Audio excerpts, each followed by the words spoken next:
This week, Nashville musician Dave Isaacs describes his book, The Perpetual Beginner, A Musician's Path to Lifelong Learning. The book is what I'm calling an instructional memoir, which essentially means that you tell a story, and then this lesson is important because I use these ideas, these techniques, these skills, and here's how they can help you. Welcome to Writer's Voices with Monica and Caroline. I'm your host, Monica Hadley, and with me is my mother and co-host, Caroline Kilborn. Good afternoon, everyone. And we are recording this in the age of coronavirus, and so we're all in our separate homes, but that's how we record this anyway, so it's no different than normal. Right. No different than normal. So we are socially engaging across the miles, keeping our distance, yes, our physical distance, but emotional connection. And isn't it amazing what we can do now? I mean, you can see people. You can, when you call them, you can see their face. I mean, it's fantastic. It really is. It is. It's true. It's true. This was certainly a lot easier than it would have been if we'd had to do this 50 years ago. Oh, yeah. Yeah. Oh, yes, indeed. So I don't know if our listeners know, Mom, that you are a guitarist and have been for many, many years and have taught how many people to play guitar over the years? I don't know, but yeah, I started with piano, and then I played violin, and then I played the harp in college, which was the most fantastic thing. And then your dad's roommate was a folk singer, and so he gave me my first guitar, and I started guitar. So I have been, music for a long time, since I was 5 years old, and I'm still enjoying it. Still enjoying it. And you've been teaching since what, you were 30 maybe, teaching guitar and piano? I mean, I remember I was pretty young when you started teaching, and you've probably, I bet you've had, definitely hundreds of students. Oh yeah, I'm sure. Yeah, I'm sure I have. Yeah. So, and we have, the reason we're talking about this is because our guest today, Dave Isaacs, is the author of The Perpetual Beginner, A Musician's Path to Lifelong Learning. A native of New York, Dave Isaacs is a musician, performing songwriter, and teacher based in Nashville. He holds a Master of Music degree from the Manhattan School of Music, and he earned the moniker the Guitar Guru of Music Row for his work with aspiring and professional musicians, songwriters, and performing artists in Nashville. Welcome to Writer's Voices, Dave. Thanks for having me on. And, I was listening to you thinking about the way that we can communicate now, and when you said it would have been so much harder 50 years ago, and my thought was, right, only Dick Tracy could do this 50 years ago. That is true. That is true. And right. And Captain Kirk, maybe. Yes. Although I don't know, actually 50. When did Star Trek start? Was it that long more ago? or less. It was about. It probably was. It probably was, because I think it was on when I was a kid, and that would be about that time. He's not going to tell you how old he is, I see. So, Dave, tell us a little bit about, and guitar is your instrument. Tell us a little Yes. bit about how you became a guitarist.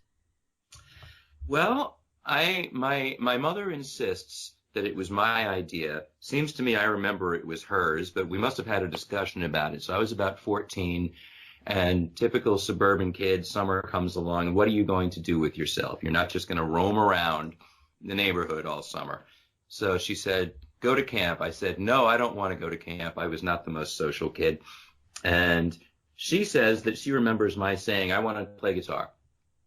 I remember her suggesting it, but I'll take her word for it. Either way. So it was really just a casual thing, but I had started to, I grew up around a lot of music. My father played the guitar, my mother played the piano, and so there was always a lot of music in the house. It was important to them, so I grew up with it being important. although I wasn't really aware of popular music so much, my parents were 50s, 60s folkies. And so, my mom had both Limelighters and Pete Seeger records. And she grew up in Eastern Kentucky, so she loved the mountain music and the Appalachian music. So I heard a lot of Gene Ritchie growing up and Doc Watson and people like that. And then I guess when I was 12 or 13 is when I discovered first AM radio and then FM radio. And then I started really getting into music. So I guess by the time I picked up the guitar, I was already pretty deeply into it as a listener, as a fan, and just took to it very quickly. It was just, I fell in love with it right away, which is really, when I do some reading later, I'll probably pull that part from the book because that's exactly what it was. I just became obsessed. Mom, did you have that experience with music too, where you were really obsessed with it when you were younger? See, when I was a kid, everybody, girls, took piano lessons. All my friends. We had a lot of piano teachers in our fairly small town, and everybody took piano lessons. That was just what you did. and then I got in fourth grade, started the violin, and so I guess you could say obsessed. I've been obsessed all my life, but I don't think anything has, except perhaps my family, has brought me more pleasure than music. So, yeah, it is. It can become an obsession, but it's a grand one. It really is. So, Dave, what part of New York were you living in? Long Island. Long Island. So here's kind of an interesting or funny coincidence, sort of coincidence. So the man who my mother referred to that introduced her to the guitar was also from Long Island. His name was Dan Isaacs' son. Yeah. And he was very involved in the folk music scene in the 50s and 60s. His sister had an apartment in Greenwich Village, which was a hangout for people like Bob Dylan and everyone. He met everyone, and I can't remember if it was Pete Seeger who he actually. I think it might have been Pete Seeger, or there was who told him at one point when he asked if he asked for advice about trying to make a living as a musician, and he said, "Keep your day job. You're good, but that's not the issue. It's just so hard." And he did record an album, but he taught a lot of people to play guitar. He was a music teacher, and he taught at an academy there. He actually taught math too, so he taught at a Woodmere Academy, I think it was called. And that is so funny because my wife went to Woodmere Academy. You're kidding! Really? Oh my gosh! In the would have been mid '60s or early mid. That would have been when he was teaching there. Oh Lord, I'll have to ask her if she remembers that name. She was really young, like grade school, so I don't know if she would remember music or not. Wow. But I think he was teaching math at the school, but he might have been teaching music too. I don't really know. But his son, who is a very good friend of mine, Laurie Isaacson, is a professor at Berkeley, up in up in Boston. He was at the Boston Conservatory, and then it joined, Berkeley, and the Boston Conservatory merged. And so he's there, and he was actually working on a book recently that about the business side of music for classically trained musicians and how to actually make a living doing this. So this is and you are also classically trained. I am. Yeah, tell us a little bit more about that and how that has influenced the writing of this book. Okay. Well, I started classical guitar when I told my parents and my guitar teacher that I had decided I was serious about guitar and I really wanted to do this for a living. And my first guitar teacher, Andy Poland, was a wonderful player, another guy who had come up through that New York City folky scene and had learned from a lot of the greats who were around in that period. And he said to me, well, if you want to go to school for music, you're going to have to play classical guitar. No one will take you seriously. Well, little did I know that that wasn't going to help and that the traditionalists weren't going to take it seriously anyway. But so I took to it because I said, okay, this is what I'm going to study. And my dad had dabbled in classical and flamenco. My father was a doctor. He'd gone to medical school in Europe, in Holland. And while he was over there, he discovered the Spanish guitar and flamenco. And so he had stacks of sheet music. And I don't remember him playing very much of it. I don't think he ever got very adept at it, but it was around. So it was something that I was familiar with. And I was also, so this is the early to mid 80s. So pretty typical for a suburban boy of that age around that time. I'm listening to a lot of hard rock. And a lot of those guitarists were trained or at least dabbling in the classical guitar. So it was connected to something that I was already listening to, although I didn't listen to classical music specifically. And I think, and I talk about this in the book as well, I think I liked the idea of being a classical musician because as much as I wanted to be all rock and roll, I wanted to be sophisticated too. And I did a better job hanging out with the sophisticated kids than I did trying to be rock and roll and hanging out and with those kids, because I was never quite bad A enough. I think they knew I was kind of faking it. I was trying to figure out how to be cool, and because of the guitar, they accepted me because the guitar made me cool, but I think they kind of knew. So there was something about the sophistication, the sense of being advanced, of being a student of classical music that appealed to me, even though it was still something that I studied and I thought I loved it, but in retrospect, I didn't love it the way I loved playing other music. But it was also part of the expectation. Like you mentioned Berkeley in Boston. I wanted to go to Berkeley when I was in high school. And I went actually and spent a summer program there when I was in high school and loved it. But my folks insisted we would prefer you go to a university and actually have a liberal arts education, but you can study music. And so I ended up at the Hart School of Music at the University of Hartford, which had a fantastic guitar program. And that kind of locked a lot of things in for me because I was meeting professional musicians, guitarists who were as cool as any of the rockers I knew because they were just so good at what they did. But at the same time, there was this reverence they had for the music that I really appreciated. And that was something that really drew me in. I remember, oh, go ahead. I was going to say, I don't think I even knew as a kid that it was possible to go to college and study guitar.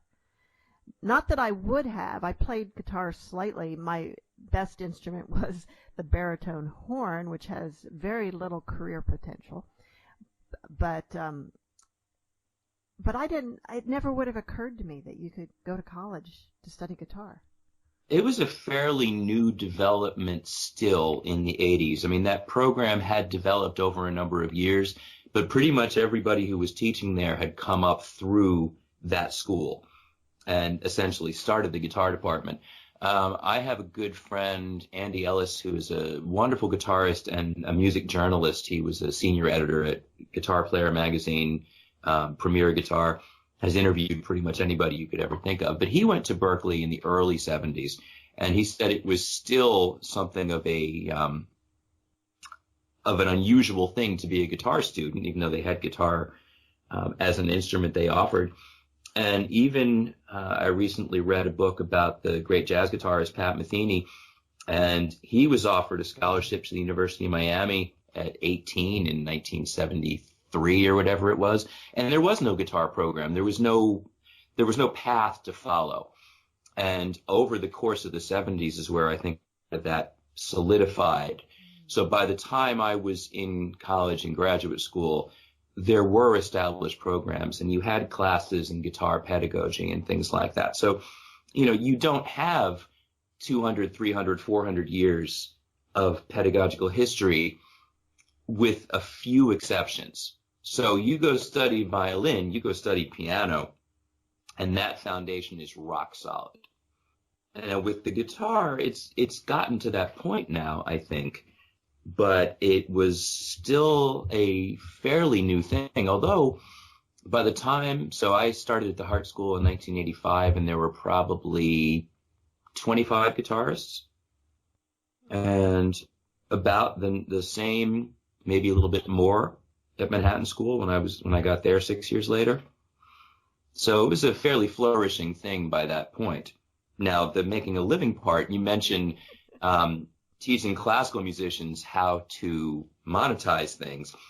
That is one thing that I wish we had had a lot more of at Manhattan School, or just sort of more career-oriented things, because it was a performance program, and they kicked your butt, and it was great for developing the skills. But then you got out there, and it was, okay, what comes next? And the thing that was fortunate for me, though, was I guess I had something of an entrepreneurial mindset even then, because I wanted to perform more. If you were a student, you didn't have to do more than your required X number of recitals and ensemble performances and so forth. But I was going out and booking church halls and giving recitals and trying to find places to play. And I would bring friends with me, and 4 or 5 of us would put on a concert, rent a hall, charge admission, and see if we could get some people in. So my teacher at Manhattan School was calling me Diaghilev, because he said, "You're the impresario of the group here." So at least I had some idea of, you're going to have to find places to play and figure out how to actually monetize this so you can make a living at it. So there was that, but at the same time, there's not much in the way of real career guidance. There is now a lot more, but there wasn't then. Right. And in your book, you write about practicing in 5-6 hours a day or more. Oh, yeah. Is that, if you hadn't gone to school for this, do musicians who don't go to school, do they put in that type of practice, those hours and hours and hours, do you think? They say John Coltrane would fall asleep with his horn in his hand. So yes, certainly the best, the most obsessed. I've heard Pat Metheny say the same thing at a certain point in his life, and still as accomplished as he is, still says that he needs to warm up for about 2 hours before he feels like he's ready for a concert. I think the difference is that as a student, I learned how to practice effectively, how to organize my time, how to problem solve. And the thing that I see as a teacher now is that that's the single biggest thing that people are missing, is their idea of practicing is just keep going for it, keep going for it, keep going for it. And it does work in the long term, but most of my students are adults. Everyone's got limited time and limited energy. And so being efficient becomes that much more important. And you can accomplish more in an hour of concentrated, thoughtful practice than you can in 4 hours of just sitting and moving your hands. You're listening to Writers' Voices with Monica and Caroline, and our guest today is Dave Isaacs, author of The Perpetual Beginner, A Musician's Path to Lifelong Learning. So, Dave, who is this book for? This book is for anyone that wants to, how should I put it? I'll back up for a second. I recognized, I would say about 5 years ago, that the vast majority of my students, and as I said, I'm working primarily with adults now, had played the instrument for a number of years, some for 20 or 30 or more, but didn't feel that they had improved since very early on. So people would say things like, well, I picked up the guitar 20 years ago, but I'm still a beginner.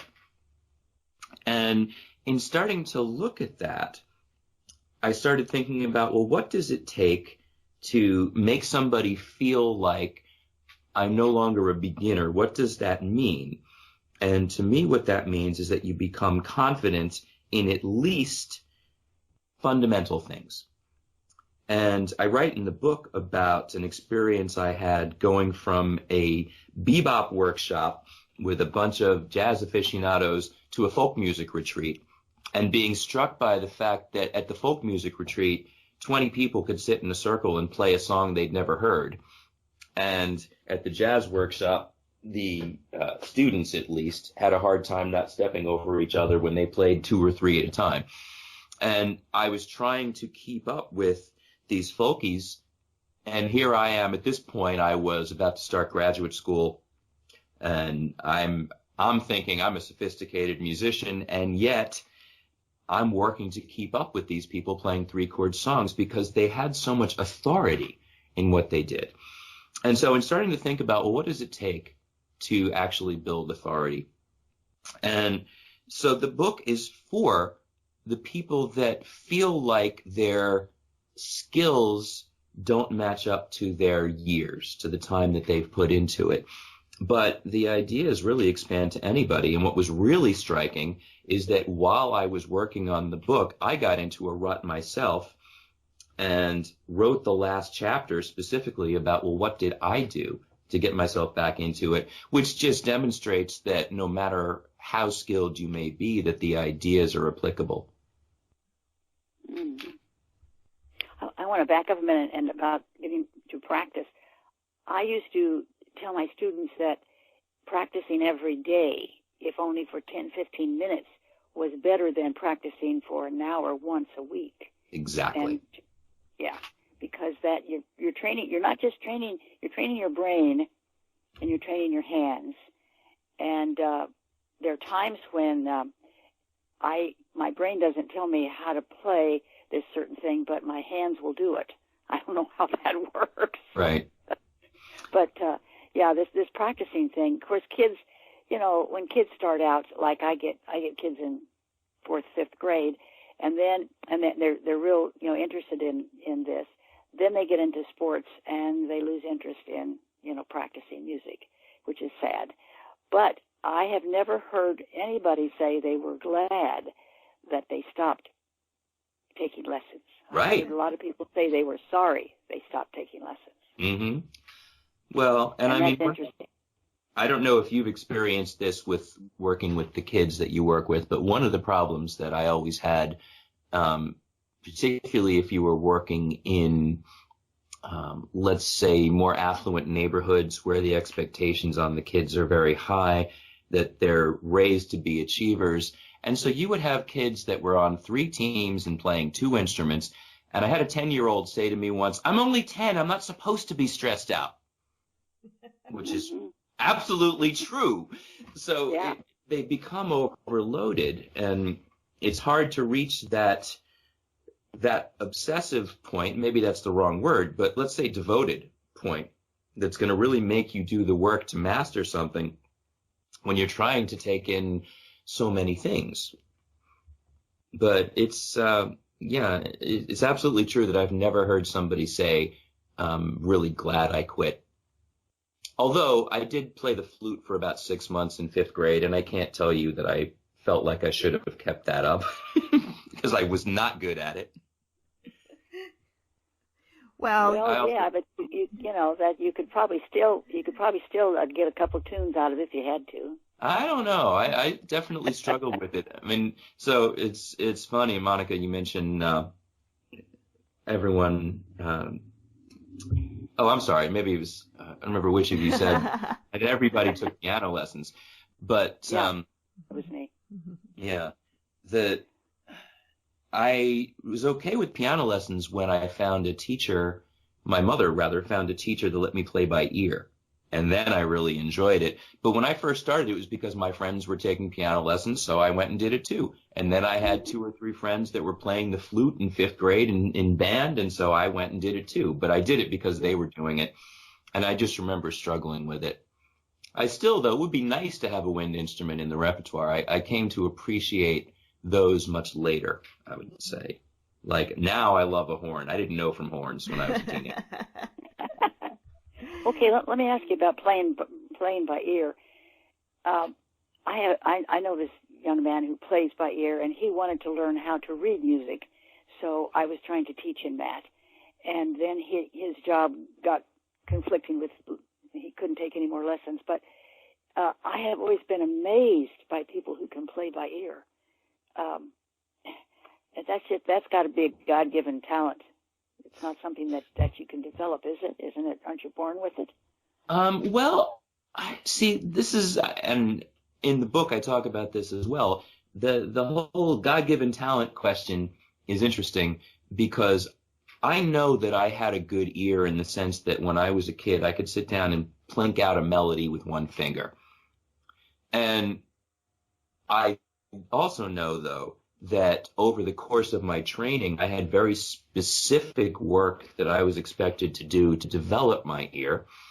And I also know that as a teenager, I spent a lot of time trying to figure out how to play guitar parts. We didn't have the resources we have now. We didn't have YouTube. We didn't have all these things on the internet and video lessons and so forth. So it was a lot of just drop the needle and try to figure out where that note was. And by the time I got to college, I was significantly ahead of a lot of my peers in ear training class because I had done that work. Whereas when it came to reading, the kids who had been in orchestra since 5th grade and band could read circles around me. So I do believe that the ear is something that you can develop because I've studied enough ear training. And I've also seen just over the years, both in my own musicianship and as a teacher, that a lot of listening just starts with deciding to listen and knowing what to listen for. You know, it's really interesting. I don't know if, and you can tell me if you've experienced this the same way, but I feel like we listen in layers. And most people are hearing only the surface details of a song. They're hearing the singing and the words, and they're probably feeling the beat, but are not aware of the instruments unless something is really prominent. And then as you continue to listen, you start to pick out more details. For example, because I was so focused on the guitar, when I was listening to music as a teenager and young 20-something, I was aware of other instruments, and I might notice a bass part, a drum part, if it was prominent. But in terms of really understanding a rhythm section and hearing how the parts go together and what's the drummer doing here and what's that instrument, it was really a revelation when I started to hear all these things. And I'm fascinated now by going back to music I listened to years ago, and I hear things I never heard before. And it's very much just, even you ask someone the question, well, what do you hear? Okay, well, can you hear this? And they'll say, oh, wow, I never noticed that. Yeah, right. And at the same time, to add to that thought, I taught for a number of years in an audio production program. I was teaching a music theory class and then the critical listening class for a while. Now, I'm not trained as an engineer. So some of the things that I was teaching had to do with ear training as far as recognizing frequencies, where if something is woofy, what frequency do you adjust to fix that? If you want to make something sparkle, what frequency do you adjust? And so they had listening exercises where you would just hear white noise and then a particular frequency would be boosted or cut. And it was just interesting to look at ear training from this other sonic perspective instead of the musical perspective. Now, this is a long-winded answer, but I'll come back to saying that I've come to believe that what a natural ear is an intuitive ability to make a connection between a sonic relationship and a physical one on an instrument. And I like how you say in the book that, yes, some people might be born with that intuitive ability and don't have to think things through, but anybody can learn the thought process for it. And, yes. And just like a savant might be able to do math problems like in their head without any going through all the motions, but any of us can learn to do those math problems. It just may take us a little longer.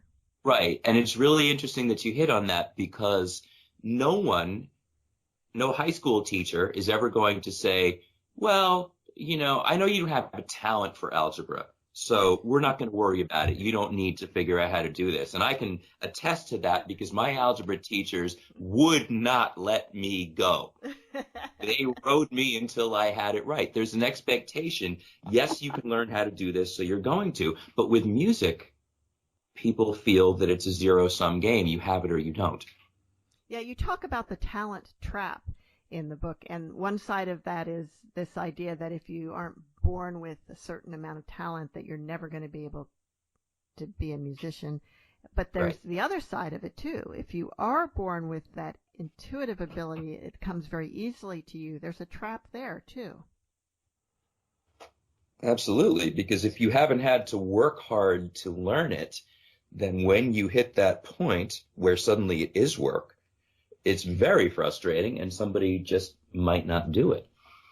Yeah, it's no different than anything else. That's true. And another talent trap that I see is I've known people who are very talented. Maybe most commonly, I'm thinking vocally, and everyone all their life has told them they have a wonderful voice, which they do, but they're really shocked to think that doesn't automatically mean they're going to be able to make a living from it.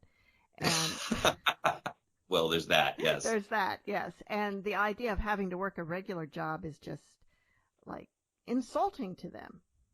Yeah.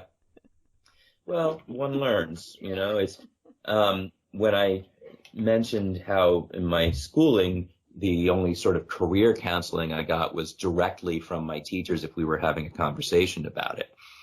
And that is one thing that has really changed a lot. I mean, I live in Nashville, and so this is a music industry town.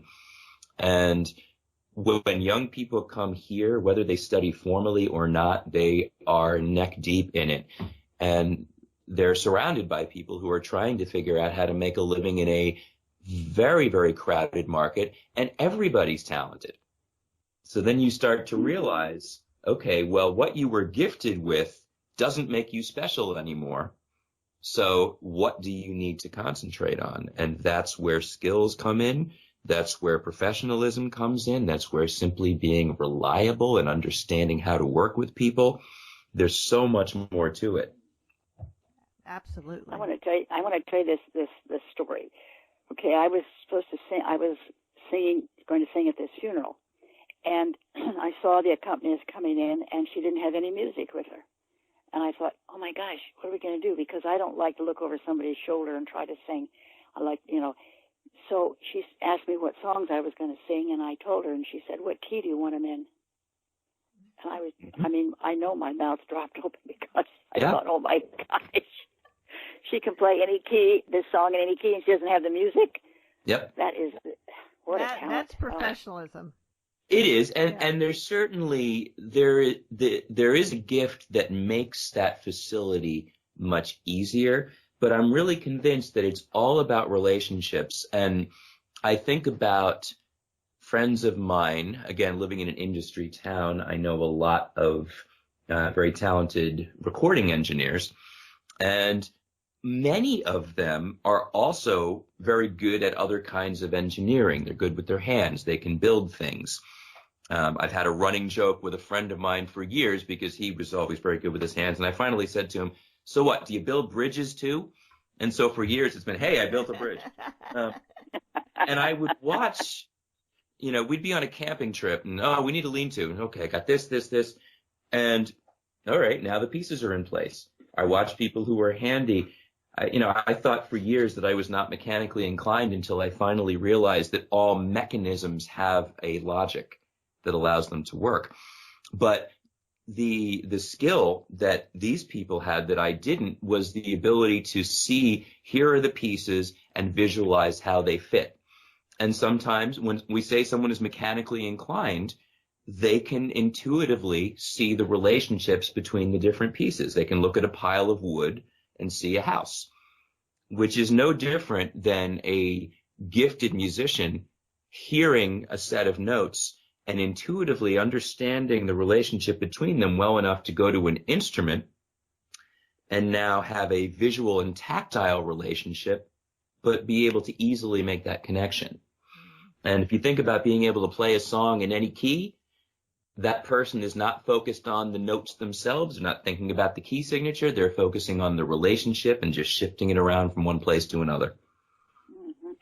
You're listening to Writer's Voices with Monica and Caroline, and our guest today is Dave Isaacs, author of The Perpetual Beginner, A Musician's Path to Lifelong Learning. So, Dave, would you like to read a little bit from your book? Sure. So there are chapters that are more story and there are chapters that are more teaching, but it's all a little bit of both. I think I'm going to go to this one because I like the story. And this is one that I wasn't even sure if I was going to put this in the book because I didn't know if it put me in a good light or not. But this is a story of a master class that I performed in when I was just fresh out of school. So I finished my master's degree. And this is called The Purist and the Maverick: Style, Authenticity, and Expression. Classical guitar is a beautiful and fiendishly demanding discipline. I studied seriously for 10 years, and I did well. I graduated first in my class at the Aaron Copland School at the City University of New York. At the Manhattan School of Music, I won the Rose Augustine Award for Promising Young Classical Guitarist twice. I had distinguished myself at a top conservatory among serious guitar students from around the world, and I did love it even when I didn't. But looking back, I realized that I didn't love it with my heart. I loved the idea of being a classical musician, as stodgy as that sounds to most people. The music absolutely did touch me, and I got a great sense of accomplishment from playing it well. But my relationship with the classical guitar was a marriage of convenience. There was certainly affection there, and I thought I could see a life for myself in it. But in retrospect, I think I also saw it as a way to become sophisticated, worldly, and accomplished. It was the next step in my journey of self-discovery, but it was also the next role that I tried on like a new suit to see how it fit. I might have worn it well, but it ultimately wasn't me. You may have never questioned why you play the music you play or how you approach it. Many people are happy just learning songs they love. That simple enjoyment is reason enough. But the music you play can also be part of who you are, and getting to know how to play like you can be the biggest step forward you'll ever take. You can't rasgueado like gringo. In early 1994, the year after I completed my master's degree, I was accepted to perform in a masterclass at Yale University. The masterclass is a tradition in classical music, in which students perform for eminent players for critique in front of an audience. This could be highly intimidating, especially when playing for a maestro with a reputation for exacting standards. But that's the point, and it's well worth the chance to learn from some of the best musicians in the world. The maestro in this case was an eminent American guitarist, one of the few to attract attention outside of the very closed world of classical guitar. He was a successful concert artist, known both for premiering new music and for his work on film soundtracks, including one with a particular resonance for me and many of my guitar-playing peers who were straddling the worlds of classical and rock music. The class was in the recital hall at the Yale School of Music and featured several students performing for an audience of about 200 guitarists and aficionados. I had played the same piece, a flamenco-influenced sonata by the 20th century Spanish composer Joaquin Turina, in another masterclass and at my graduation recital from the Manhattan School. I knew the music well and had worked out a careful interpretation. However, there was one important detail that had escaped me: the use of the Spanish strum, or rasgueado. You know the sound. Imagine a dramatically strummed Spanish guitar with the individual fingers of the right hand quickly and repeatedly striking the strings. It's a difficult technique to master, but essential to properly evoke the spirit of flamenco. What I didn't know was that the maestro had studied under Pepe Romero of the celebrated Romero family, titans of Spanish guitar who had fled the Spanish dictator Franco's totalitarian regime in the 50s to settle in California. This should have been a great opportunity to get closer to the source, but I was not mentally prepared for the judgment of a purist. I was never fully comfortable on stage with the classical guitar, and a high-pressure situation only made it worse. My hands were clammy and seemed much further away than usual. I'm sure I wasn't at my best, but it wasn't a disaster. My playing had been acceptable to the other masters I had played for, including the internationally renowned founder of the guitar program at the Juilliard School. So reasonably enough, I thought it was okay, but not this time. The maestro chided me on my strumming technique, then looked knowingly at the audience and said, "You can't rasgueado like gringo." This got the big laugh he had intended, and I wanted to crawl under my chair. I was so distracted by the feeling of humiliation that I didn't retain anything else he said. But there were lessons to take away. It's worth mentioning again that I had worked on the same piece with two equally eminent experts who had voiced no objections to my technique. But if the music is meant to evoke flamenco, it's reasonable to suggest that it would be better for the technique to be faithful to the style. I could have explored the context of the piece more thoroughly. If I had really done my due diligence, I would have been more aware of what was stylistically appropriate and what wasn't. From the perspective of someone who really knew the style, I hadn't gone deep enough. However, you could also view his perspective as the view of a purist rather than a creative interpreter. My skin should have been a little thicker. I allowed my ego to get in the way, and so I lost the opportunity to really learn something new. I could have chosen to take or leave his input, but I didn't have to take it personally. Regardless, the experience turned out to be my last as a classical musician. Some weeks later, I started to feel an unprecedented level of pain in my hands. Occasional strain was one thing, but this was something else. The pain spread up my arms and into my shoulders and back. The diagnosis was a repetitive strain injury, acute thoracic outlet syndrome, a compression of the nerves between the collarbone and first rib. I quit playing to endure 6 frustrating months of physical therapy and introspection. When I was able to play again, I had to make a choice between the two paths I had explored. Not just the difference between the classical and the electric guitar, but the difference between two competing musical universes. In one, the performance felt like a standard to be met. In the other, it was pure expression, an exploration of the unknown. This is an oversimplification, but viewed in that light, it wasn't a difficult choice. And that was Dave Isaacs reading from The Perpetual Beginner, A Musician's Path to Lifelong Learning. When you had that stress injury, were you afraid that you'd never be able to play up to your previous standard? Oh, I was afraid I wouldn't be able to play. Wow. Yeah. That must have been hard. It was very depressing. It was very challenging. And thankfully, I was living at home at the time, so I had a place to stay. And I was still teaching guitar. I just wasn't picking the thing up, really. And I was teaching beginners, so that wasn't a problem. But it was difficult. And I did learn a lot, though, in the process of getting my chops back about how to not fall into that trap again.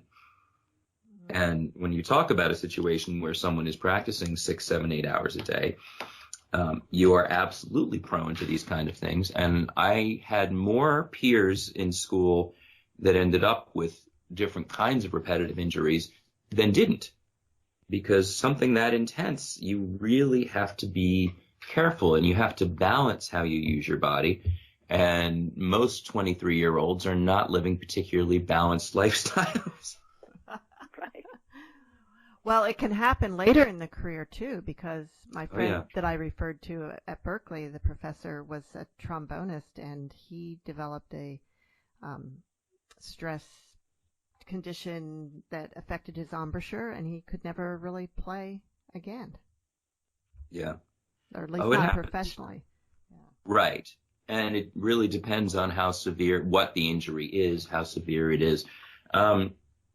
There is actually the current head of the guitar program at Manhattan School, David Leisner, who came up as a concert artist in the 70s, developed a dystonia, which is a tremor, and I believe in his picking hand, and had to quit performing. And this is while I was in school, so it was a story that everybody knew.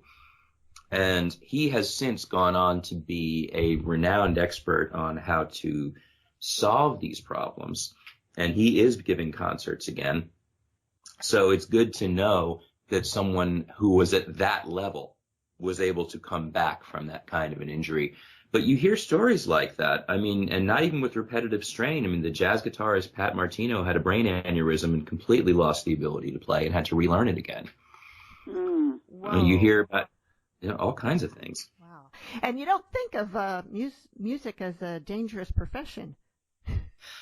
No, although I've been told that in actuarial tables, according to the insurance industry, it is. Yeah, well, that might have a different underlying cause. Yes, I think so. But it's true. Yeah. Because people don't think of playing music as an athletic activity, but if you look at the kind of focus that a serious music student is putting in and the amount of work that those muscles are getting.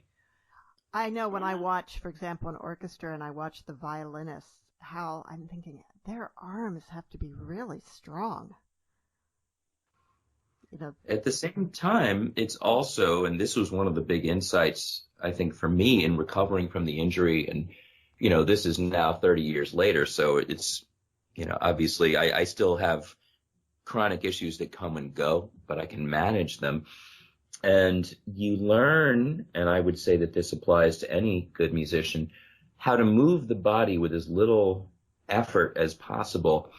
And you can learn this from athletes, because athletes certainly develop the musculature, but it's the movement that creates the fluidity and the flow that you see in these performances. You watch gymnasts, but even you watch boxers, though, how light these big guys can be on their feet. And you can apply the concept to almost anything, to a golf swing, to playing tennis, that if you're working the muscles too hard, you're actually working against yourself. And you have a whole chapter in the book, Instrument and Body, Creating a Mental Map, Yes. about using your body as a musician. Does this surprise people that you are addressing that in here? Or do musicians know that the body is part of their instrument? Depends on their training. I think a lot of people are surprised, or at least it's something that they might have never thought about. Definitely in my teaching work now, particularly since I work with so many songwriters, people that picked up the guitar specifically as a tool for writing. So they are not performance oriented in the same way. And you'll get your basic mechanics together and then everything stops. And so they're playing with these problems, or let's just say they're playing with habits they've developed that are getting in the way, but don't know it. And so you could say, do you know you're holding your breath when you do that? And they go, really? Or have you ever looked at your face in the mirror while you're trying to do that strum? You're clearly working very hard. Oh, I never noticed that. Your left hand is gripping. Oh, yeah, I noticed that. But it's not something people think about unless you've had some experience in your life of being very clear about directing your body and observing what's going on. So the fact that I had experience studying yoga, I had experience studying the Alexander technique, and that I had a process of being able to do an internal check and talking about that body map. What are my shoulders doing? My Alexander teacher would say things like, can you ask your right shoulder to let go? And at first I thought, well, what does that even mean? But when I ask someone to do that and they think, okay, let me try it, I say, just think about your shoulder while you're playing. And suddenly everything changes. And people are always amazed by it. Yeah, I found this section on the Alexander technique really interesting. I had not heard of that. But no, here. The Alexander technique is something that I actually started studying because I had heard of it as something that people do to improve their posture. And I still have a guitarist slouch, but I was completely unaware of it, or not very aware of it when I was much younger. And I started working with a teacher, Chloe Wing, who was absolutely fantastic, and she really became a mentor to me.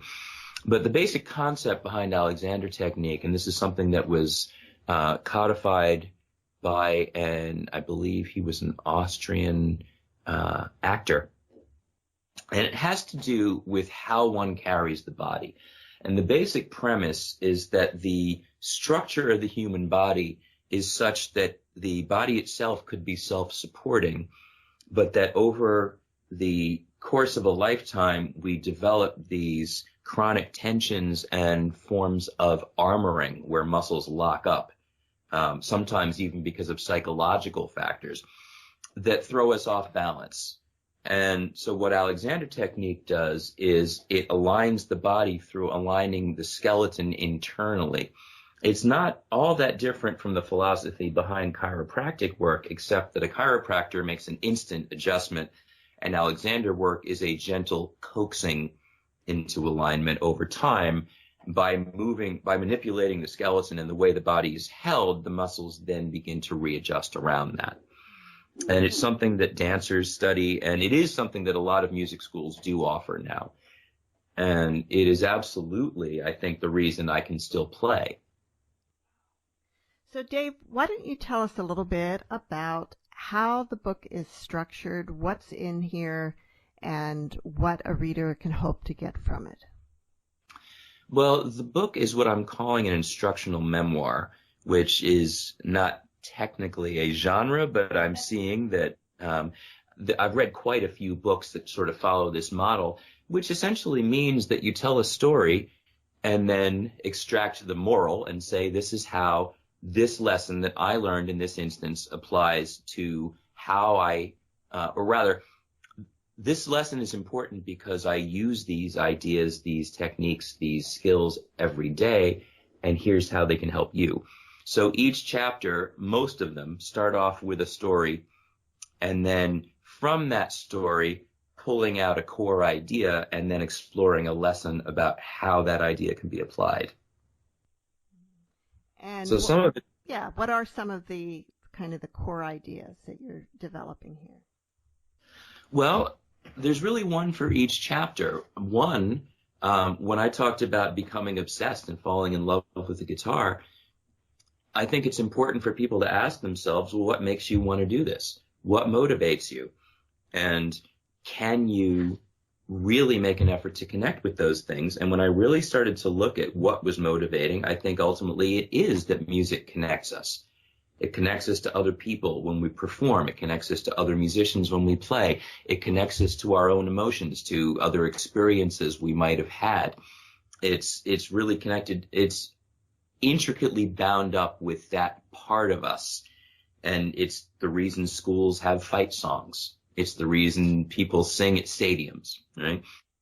So I think if someone is finding that their motivation is flagging, that they're disconnected. And so you want to find a way to do that.